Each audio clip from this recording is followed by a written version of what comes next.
Hoje a gente vai falar da melhor estratégia que ainda existe para investimento em ações, ou seja, em outros tipos de investimento. E para você entender como funciona essa estratégia e como aplicar ela na sua realidade, você precisa entender finalmente a diferença entre preço e valor. E quem está por trás dessa estratégia não é ninguém menos do que o Warren Buffett, o nosso bom velhinho dos investimentos. Então, bora pro vídeo que está sensacional. Então, primeiramente, a gente pode analisar aqui algumas empresas para a gente começar a entender isso na prática, que aí vai ficar muito mais fácil de você entender. É uma coisa objetiva, é o que a gente paga por um determinado ativo, independente do que está acontecendo, se é emocional, se é não sei o que, é o preço que está sendo negociado. Então, por exemplo, a WEG, que é uma empresa da Bolsa de Valores, que mexe com bens industriais, máquinas, motores, eletricidade, enfim. Ela está sendo negociada, cada ação dela está sendo negociada no lote fracionário a R$ 37. Ou seja, esse é o preço dela. Esse é o preço que estão pagando. Mas se a gente fosse falar do valor, qual que é o valor de WEG? Ele é- Então, o valor que as pessoas colocam em cima de VEG, ele é muito maior do que o preço. Por quê? A gente pode analisar, por exemplo, que em uma empresa normal, né, em cotações normais, o preço sobre o lucro, né, que é o quanto que você está pagando para uma empresa, a gente pode deixar de uma forma mais simples, a gente pode falar assim, pô, o PL é o preço sobre lucro. Quanto que demoraria para aquela ação retornar para você? Então, da VEG, né, a gente paga 24 vezes o preço-lucro. Ou seja, demoraria, se a VEG não crescesse os lucros, demoraria 24 anos para esse investimento que a gente fizesse na VEG voltar para a gente em retorno. Mas fala, pô, isso é muito alto, né, esse preço sobre o lucro. Porque se a gente pegar aqui uma ação como, por exemplo, o Banco do Brasil, esse preço sobre o lucro ele vai estar na casa dos 5, ou seja, em 5 anos você já teria o seu retorno de volta. Isso porque, né, isso se os lucros continuassem constantes. Mas, como o Banco do Brasil e VEG são ótimas empresas, o lucro ele segue crescendo. Então você percebe que tem uma coisa aqui.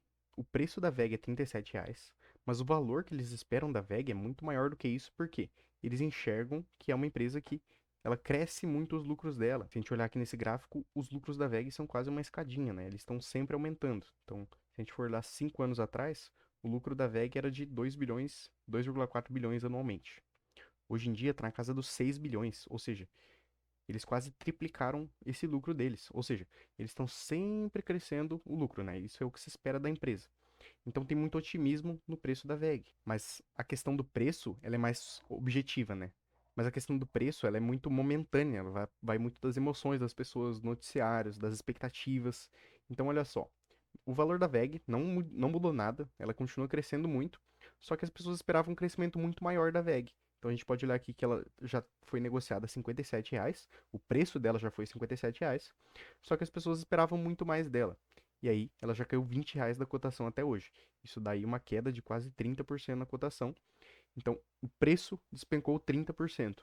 Mas e o valor? Qual que é o valor que a gente dá para a VEG? Aí vai de cada um fazer o valor que tem a VEG, né? Por isso que esse é o mercado de ações. A gente está disputando quem consegue fazer os melhores valores das coisas, das empresas. Mas perceba que nem sempre uma queda na cotação significa uma oportunidade. Porque às vezes o valor da empresa está caindo junto com a cotação, né? O preço está caindo junto com o valor da empresa. Então, por exemplo, aqui a Cosan, ela é uma empresa super endividada que está apresentando prejuízos agora, diferente da VEG ou do Banco do Brasil, e ela está tendo uma queda horrorosa nas cotações. Ela já foi negociada a R$ 13, R$ 14, e hoje em dia ela está sendo negociada a R$ 5, né? Uma destruição de patrimônio de quase 60%, como a gente pode ver aqui. Então, o que o Warren Buffett fala pra gente sobre preço e valor? Ele fala que preço é o que você paga e valor é o que você leva. Então, você tem que procurar boas empresas que têm um valor ótimo, que estão sendo negociadas a um preço baixo, seja por alguma notícia pessimista, os investidores não querem esperar o tempo suficiente para aquela empresa maturar, para ela entregar bons resultados. Então, a gente vê esse descasamento entre preço e valor acontecendo em empresas como a VEG, como o Banco do Brasil agora nesse momento, e várias outras empresas que a gente pode ir analisando ao longo do tempo. Olha aqui o Banco do Brasil, né? O Banco do Brasil, normalmente, ele é negociado na casa dos 5,2 de PL, 6 de PL.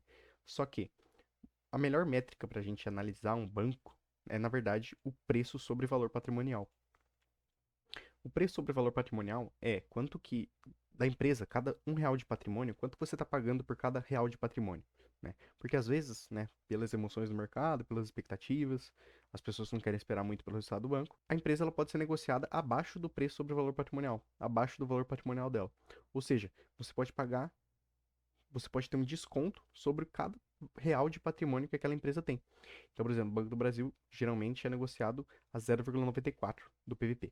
Ou seja, na média, as pessoas pagam 94 centavos por cada real de patrimônio do Banco do Brasil. Só que, hoje em dia, esse preço sobre o valor patrimonial está em 0,6. Ou seja, você está pagando 60 centavos por cada R$ 1 que o Banco do Brasil tem de patrimônio. Então, isso não faz muito sentido, né? Você está dando a empresa de graça. As pessoas estão presumindo que o banco vai começar a ter um prejuízo, que ele vai começar a ter uma destruição de valor patrimonial. O que não faz muito sentido, porque o banco ele não está dando nenhum motivo para essa histeria toda. Tanto é que o que aconteceu não foi nenhum tipo de prejuízo, a dívida está controlada.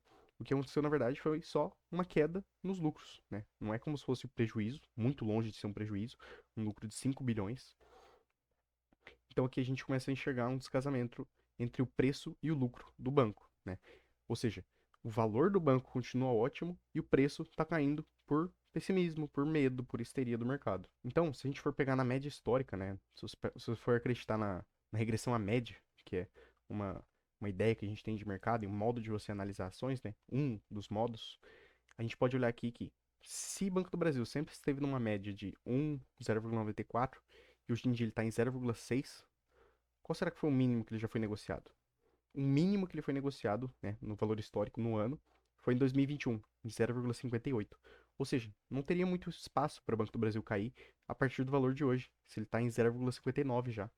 O valor patrimonial do Banco do Brasil é de R$ 31. Se você fosse pegar só de valor patrimonial para ele voltar para a média dele, já teria uma valorização de o quê? Quase 60%? Quase 66% de retorno só sobre o patrimônio, né? A gente não está falando do banco voltar a ter um lucro bom igual ele tinha nos trimestres anteriores.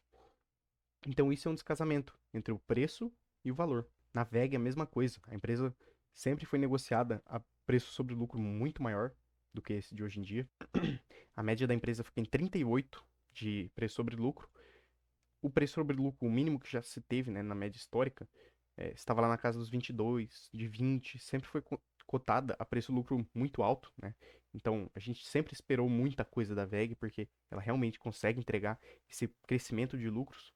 Então, você vê que não tem muito o que a VEG cair, porque se ela cair abaixo disso, começa a ficar irracional as coisas. Olha o crescimento de lucro, né? Esse aqui é o crescimento de lucro a cada 5 anos da VEG. Então, a cada 5 anos ela crescia 16, 34, 31% de crescimento de lucro.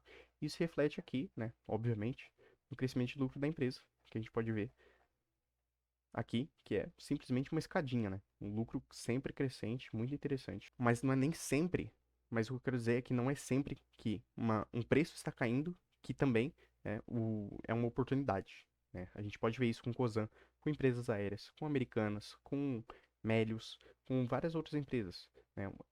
Por exemplo, aqui a Cosan, uma empresa super endividada, como eu já disse, os preços estão caindo, né? A cotação da empresa está caindo, não por causa de uma histeria do mercado, de um medo também, mas porque a empresa está dando motivo para isso. Ela está super endividada, se endividou, fez péssimos negócios, desrespeitou o acionista, e aí, hoje em dia, a gente tem esse resultado péssimo, né? Ela está dando literalmente prejuízo. Quem está bancando isso são os acionistas. Então, você vê que aqui tem um descasamento, né? Na verdade, não tem um descasamento porque o preço da ação está acompanhando o valor dela, né? Se a gente vê aqui no preço, no lucro versus cotação, você percebe que a cotação ela está seguindo os lucros, né? Como geralmente acontece. E isso é o centro da análise do Velo Invest, né? Investimento de valor. No curto prazo, as emoções que comandam o mercado, né? São as histerias, são os medos, são as euforias, as alegrias. Mas no longo prazo, todo investimento, né? Todos os investimentos em ações, a ação, a cotação, o preço tende a seguir o valor. Olha só como a linha marrom ela sempre está tentando alcançar a linha verde. Aqui, se a gente tinha aqui o lucro crescendo, a linha marrom também tendia a crescer. Aqui, a linha verde caiu e você tem que a linha marrom também acompanhou. Aí, aqui em 2015, a gente tinha um lucro muito alto e a cotação estava lá embaixo. E aí, elas voltaram a se encontrar. Esse é o retorno às médias, esse é a racionalidade agindo no longo prazo. Mas no curto prazo, você pode ver que no curto prazo o mercado ele é muito irracional. E ele dá essas chances de entrada excelentes que a gente pode ver aqui, por exemplo, em Banco do Brasil. E é por isso que eu fiz um aporte em Banco do Brasil, né? Não é nenhum tipo de recomendação, mas eu entendo que o preço de Banco do Brasil está muito abaixo do que deveria ser o real valor dele. Eu vou deixar aqui o print na tela para vocês verem aqui qual foi a operação. preço médio, quanto que eu paguei. E esse foi o vídeo, espero que vocês gostem. Se vocês querem dar mais uma lida, né, sobre Value Investing, eu vou deixar aqui no link da descrição esse livro interessantíssimo do Warren Buffett, O Jeito Warren Buffett de Investir, em que ele ensina como que ele gosta de analisar as empresas, que ele gosta de empresas que ele gosta de empresas que têm um diferencial competitivo de longo prazo, né? Que ele fala que é como se você tivesse um castelo e em volta desse castelo ele tem uma ótima proteção, ele tem um fosso muito grande. Isso é o diferencial competitivo da empresa. O que que a empresa sabe fazer que só ela sabe, que é um diferencial dela mesmo, que ninguém pode roubar dela e é realmente de longo prazo, que garante para ela que ela vai ter melhores preços e também maiores margens no produto dela. Valeu?